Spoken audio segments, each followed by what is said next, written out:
कर्मों का भोग निश्चित है। एक सिद्ध आचार्य अपने शिष्यों के साथ तीर्थ यात्रा पर निकले। कुछ देर चलने के बाद वे थकान निकालने के बीच घने जंगल में ही रुक गए। इतने में आचार्य को कुछ आवाज़ें सुनाई दी।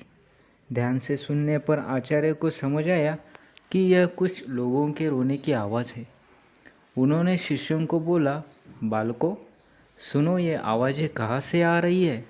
तब शिष्य एक दूसरे का मुंह देखने लगे, क्योंकि उन्हें कोई आवाज़ सुनाई नहीं दे रही थी।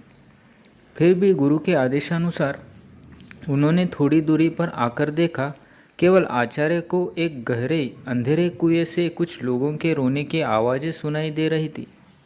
आचार्य ने कुएं में झांक कर देखा तो उन्हें 5 लोग बहुत ही बुरी दशा में रोते हुए दिखाई दिए, लेकिन शिष्यों को ना आवाज़ सुनाई दी और ना ही कुछ दिखाई दिया।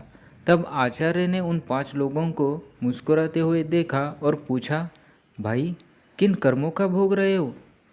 तब वे पांचों और ज़ोर ज़ोर से रोने लगे। तब आचार्य ने शिष्यों को बताया, यह 5 प्रेत आत्माएं हैं। यह सुनकर शिष्य डर गए। तब आचार्य बोले, बालकों, डरो नहीं, तुम सभी इनसे ज़्यादा शक्तिमान हो, क्योंकि तुम सब कर्मों से महान हो और ये सभी आज अपनी पिछली करनी का भोग रहे हैं। आज के समय में इनसे दुर्बल कोई नहीं है। तब शिष्य ने पूछा, इन्होंने ऐसा क्या किया। तब पहले आत्मा ने उत्तर दिया कि वह पिछले जन्म में ब्राह्मण था, भिक्षा मांगता था, लेकिन उस भिक्षा को भोग विलास में खर्च करता था। दूसरे ने उत्तर दिया, वह क्षत्रिय था और अपनी शक्ति का दुरुपयोग निर्बल असहाय गरीबों पर करता था। तीसरे ने उत्तर दिया कि वो बनिया था, बस खुद के फायदे की सोचता था और हमेशा मिलावट करके सामान बेचता था, जिस कारण कई लोग मारे गए।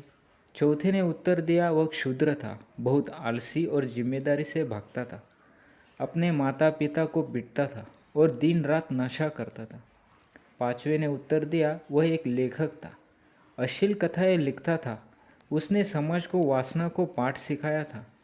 इस तरह वे सभी पापी अपने पापों का भोग रहे थे।